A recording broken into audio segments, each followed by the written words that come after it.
Hello guys, welcome back to my YouTube channel. അപ്പോഴത്തേക്കും ഞങ്ങളുടെ ഒരു പുതിയ വീഡിയോയിലേക്ക് എല്ലാവർക്കും സ്വാഗതം. ഞങ്ങളിന്ന് ഒരു അമ്പലത്തിലേക്ക് പോകാനാണ് കേട്ടോ ഒരുങ്ങുന്നത്.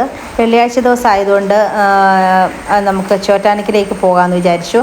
അപ്പോൾ രാവിലെ തന്നെ നമുക്ക് പോകാനൊരു പ്ലാൻ ഉണ്ടായിരുന്നില്ല. ഉച്ചയായപ്പോഴാണ് പതിയേട്ടൻ പറഞ്ഞത്. ഏതൊക്കെയായാലും നോൺ വെജ് ഒന്നും കഴിക്കാഞ്ഞതുകൊണ്ട് നമുക്ക് പോകാം എന്ന് വിചാരിച്ച് ഞാനും മാലും കൂടെ ഒരുങ്ങുണ്ട് കേട്ടോ. അപ്പോൾ അവൾ 2 ദിവസം അവധിക്ക് വന്നതുകൊണ്ട് എന്തായാലും അവൾ കൂടെ പോയി തൊഴാമല്ലോ എന്ന് വിചാരിച്ച് ഞങ്ങൾ പോകാൻ റെഡിയായി. കടച്ച കേട്ടോ, ഞങ്ങൾ ഇറങ്ങാനായിട്ട് പോവാണ്. അപ്പോഴത്തേ ശ്രീക്കുട്ടനാണ് വണ്ടി എടുക്കുന്നത്. ഇപ്പം അവൻ വണ്ടി ഓടിക്കാൻ തുടങ്ങിയപ്പോൾ തൊട്ട് പതിയേട്ടൻ ഇപ്പോൾ സൈഡിലിരിക്കാനാണ് താല്പര്യം. അത് പിന്നെ അങ്ങനെയാണല്ലോ അല്ലേ. അങ്ങനെ ഇപ്പോഴത്തെ ഞങ്ങൾ വണ്ടിയിരുന്ന് അങ്ങോട്ടും ഇങ്ങോട്ടൊക്കെ വല്ലതൊക്കെ പറയുന്നുണ്ട്. പക്ഷേ എങ്കിൽ നമുക്ക് ഒന്നും ഇടാൻ പറ്റില്ല. ശ്രീക്കുട്ടൻ ഇപ്പം നല്ല ഓളിയത്തിൽ പാട്ട് വെക്കുന്നതുകൊണ്ട് അങ്ങനെ അപ്പോഴത്തേക്ക് ഞങ്ങൾ കോട്ടയം വരികയായി. അപ്പോൾ പതിയേട്ടൻ്റെ കോട്ടയത്തു നിന്ന് പതിയേട്ടൻ്റെ വർക്കിൻ്റെ ആവശ്യത്തിനുള്ള എന്തൊക്കെയോ വാങ്ങിക്കാനുണ്ടായിരുന്നു. അപ്പോൾ അതൊക്കെ ഞങ്ങൾ വാങ്ങിച്ച് വണ്ടിയിലൊക്കെ വെച്ചിട്ടാണ് കേട്ടോ നമ്മൾ പോണത്. അപ്പോഴത്തേ ഞങ്ങളുടെ യാത്ര അങ്ങനെ തുടരുകയാണ്. എന്തായാലും നമ്മൾ ഈ അമ്പലത്തിലോട്ട് പോകണമെന്ന് പറയുമ്പം ഞാൻ എന്താന്ന് പറഞ്ഞാലും നമുക്ക് പോകാൻ പറ്റുന്ന ദിവസമാണെങ്കിൽ അന്നേരം കുളിച്ചൊരുങ്ങി റെഡി ആകുക എന്നുള്ള ഒറ്റൊരു കാര്യമുള്ളൂ കേട്ടോ. അപ്പോൾ അവൾക്ക് ട്രാവൽ ചെയ്ത് വന്നതിൻ്റെ കുറച്ച് ക്ഷീണം ഉണ്ടായിരുന്നു. അപ്പോൾ അവൾ കുറച്ച് നേരം കിടന്ന് ഉറങ്ങി. എനിക്കിങ്ങനെ കുറച്ച് ദൂരം യാത്ര ചെയ്യുന്നത് ഭയങ്കര ഇഷ്ടമാണ് കേട്ടോ. നമ്മളിങ്ങനെ കാഴ്ചകളൊക്കെ കണ്ടിങ്ങനെ പോവുക എന്ന് പറയുന്നത് എനിക്ക് ഭയങ്കര ഇഷ്ടമുള്ളൊരു കാര്യമാണ്. അപ്പോഴത്തേക്കും ഞങ്ങൾ പോയ വഴിക്കൊക്കെ നല്ല ബ്ലോക്ക് ഉണ്ടായിരുന്നു. കാരണം വെള്ളിയാഴ്ച ആയതുകൊണ്ട് ജോലിക്കാരൊക്കെ വീട്ടോട് പോകും, അങ്ങനെയൊക്കെയാണല്ലോ. അപ്പോഴത്തേക്കും ഞങ്ങളിപ്പോൾ ഏറ്റുമാനൂർ അമ്പലം ഒക്കെ കഴിഞ്ഞിട്ടുണ്ട്. ഏകദേശം ഒരു 5 മണി കഴിഞ്ഞപ്പോഴാണ് ഞങ്ങൾ വീട്ടിൽ നിന്ന് ഇറങ്ങിയത് കേട്ടോ.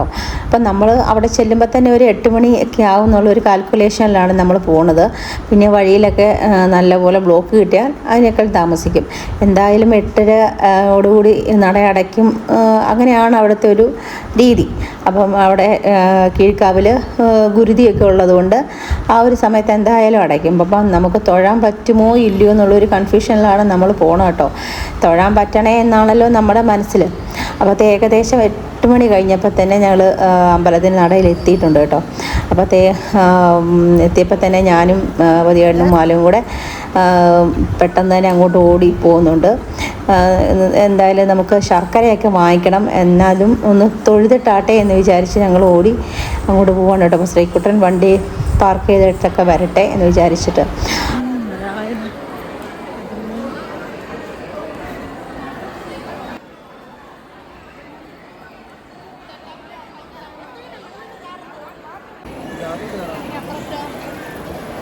നല്ല തിരക്കുണ്ടായിരുന്നു കേട്ടോ വെള്ളിയാഴ്ച ആയതുകൊണ്ടേ.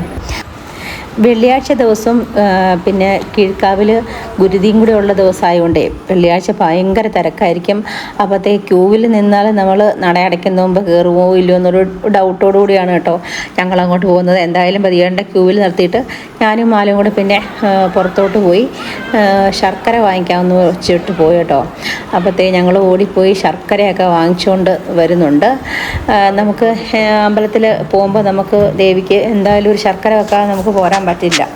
അപ്പോൾ അങ്ങനെ അപ്പോഴത്തേ ഞങ്ങൾ ശർക്കരയൊക്കെ വാങ്ങിച്ചുകൊണ്ട് വന്ന് ഞങ്ങൾ എന്തായാലും ക്യൂവിൽ കയറി.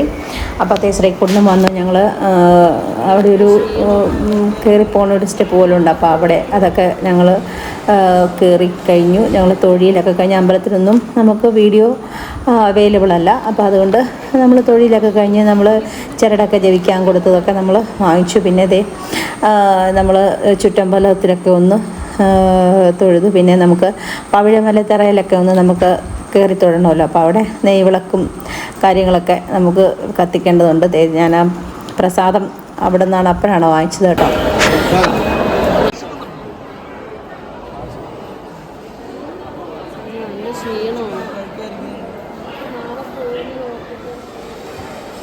അപ്പോഴത്തെ നട അടയ്ക്കാനുള്ള സമയമൊക്കെ ആയി.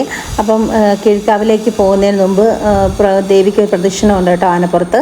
അപ്പോൾ ആ പ്രദക്ഷിണത്തിനുള്ള കാര്യങ്ങളൊക്കെയാണ് അവിടെ നടന്നുകൊണ്ടിരിക്കുന്നത്. അപ്പം ഞാൻ പ്രദക്ഷിണം നമുക്ക് 3 പ്രാവശ്യം ചുറ്റമ്പലം ചുറ്റുന്നുണ്ടല്ലോ. അപ്പോൾ അത് ഞങ്ങൾ ഏകദേശം ചുറ്റിട്ടുണ്ടായിരുന്നു. പക്ഷേ നമ്മളതൊന്നും വീഡിയോ എടുത്തില്ല. കാരണം ദേവിയുടെ എഴുന്നള്ളത്തൊന്നും നമുക്ക് വീഡിയോ ആയിട്ട് എടുക്കാൻ പറ്റില്ല. അതുകൊണ്ട് തന്നെ അങ്ങനെ അപ്പോൾ പിന്നെ ഞങ്ങളതേ എഴുന്നള്ളക്കത്തൊക്കെ കഴിഞ്ഞിട്ട് പിന്നെ നമ്മൾ പവിഴമലത്തറയിലൊന്ന് പോയി തൊഴുതു. പിന്നെ ശിവൻ്റെ അമ്പലമുണ്ട്, അവിടെ നാഗദൈവങ്ങളുടെ ഉണ്ട്. അപ്പോൾ അവിടെയൊക്കെ ഒന്ന് പോയി തൊഴുത് നമ്മൾ പിന്നെ കീഴ്ക്കാവിലേക്ക് പോവാണ് കേട്ടോ. കീഴ്ക്കാവിൽ ഗുരുതിയുണ്ട്. അപ്പം ഗുരുതി നമ്മൾ വീഡിയോ ഒന്നും അങ്ങനെ ആരും എടുക്കാറില്ല.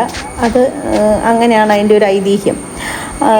നമുക്ക് എന്നാ പറയുന്നത്, മാനസികമായിട്ടുള്ള ആരോഗ്യം ഇല്ലാത്തവരൊക്കെ ഉണ്ടല്ലോ, അപ്പോൾ അവർക്കൊക്കെ വേണ്ടിയിട്ടുള്ളൊരു വഴിപാടാണ് അവിടെ നടക്കുന്നത്. അപ്പോൾ അതൊന്നും നമ്മൾ വീഡിയോയിലൊന്നും പകർത്താൻ പാടില്ല എന്നുള്ളതാണ് അവിടുത്തെ ഒരു രീതി. അപ്പോഴത്തെ ഞങ്ങൾ എന്തായാലും അവിടെ ചെന്നപ്പം നമുക്ക് അവിടെ ശർക്കര വെക്കേണ്ടതുണ്ടായിരുന്നു. പക്ഷേ അവിടെ നിന്ന് ശർക്കര വെക്കാനുള്ള ഒരു ഗ്യാപ്പ് പോലും ഉണ്ടായിരുന്നില്ല കേട്ടോ. പിന്നെ എന്തായാലും ഞാൻ ഇടവഴി കയറി അവിടെ ഒരു തിരുമേനി ഉണ്ടായിരുന്നു. ആ തിരുമേനിയിൽ ഞാൻ ശർക്കര കൊടുത്തു. എന്തായാലും നമ്മളത് വെച്ചു എന്നുള്ളൊരു നമുക്കൊരു മനസ്സിനൊരു ആശ്വാസം. ഞങ്ങൾ പിന്നെ തിരിച്ച് തൊഴിലൊക്കെ കഴിഞ്ഞ് ഞങ്ങൾ തിരിച്ചു പോന്നു കേട്ടോ. തിരിച്ചു പോന്നപ്പോൾ അത്യാവശ്യം നല്ല രീതിയിൽ നല്ല ഇടിയും മഴയുണ്ടായിരുന്നു. ഒരു എന്നാ പറയുന്നത്, ഒരു 10-10:30 സമയത്തോളമായി. അപ്പോൾ വീഡിയോസൊക്കെ എല്ലാവരും കാണുന്നുണ്ടെങ്കിൽ ലൈക്ക് ചെയ്യാനും ഷെയർ ചെയ്യാനും സബ്സ്ക്രൈബ് ചെയ്യാനൊന്നും മറന്നേക്കല്ലേ. അപ്പോഴത്തെ നമ്മൾ പോയ കാര്യം, നമ്മൾ ദേവിയെ കണ്ട് തൊഴാനായിട്ട് നമുക്ക് പറ്റിയല്ലോ എന്നുള്ളൊരു മാനസികമായിട്ടുള്ളൊരു ഭയങ്കര ഒരു സന്തോഷമുണ്ടല്ലോ. നമ്മൾ ചെന്നിട്ട് നമ്മൾ നട അടച്ചു പോവുക എന്നൊക്കെ പറയുന്നത് നമുക്ക് ഭയങ്കര, നമ്മൾ തിരിച്ചു വരുമ്പോൾ നമുക്ക് ഭയങ്കര മനപ്രയാസമായിരിക്കും. അതിനൊന്നും ഇടവരുത്താതെ നമുക്ക് കയറി തൊഴാനുള്ള ഒരു ഭാഗ്യം ദേവി തന്നല്ലോ എന്നുള്ളൊരു ആശ്വാസം ഞങ്ങൾ തിരിച്ചു പോകുന്നു. പിന്നെ ഞങ്ങളൊരു 11 മണിയായപ്പോഴാണ് കോട്ടയത്ത് എത്തിയത്. മഴയായ കാരണം നമ്മൾ ഇടയ്ക്കൊന്നും നിർത്തിയിട്ടുണ്ടായിരുന്നില്ല. അപ്പോഴത്തെ ഞങ്ങൾ ഭക്ഷണമൊക്കെ കഴിച്ച് ഞങ്ങൾ ആ ഒരു സമയത്താണ് തിരിച്ചു പോകുന്നത് കേട്ടോ. അപ്പം ഇന്നത്തെ വീഡിയോ ഇത്രയൊക്കെ ഉള്ളൂ. അപ്പം ശരി, എല്ലാവർക്കും ഓക്കെ, ബായ്.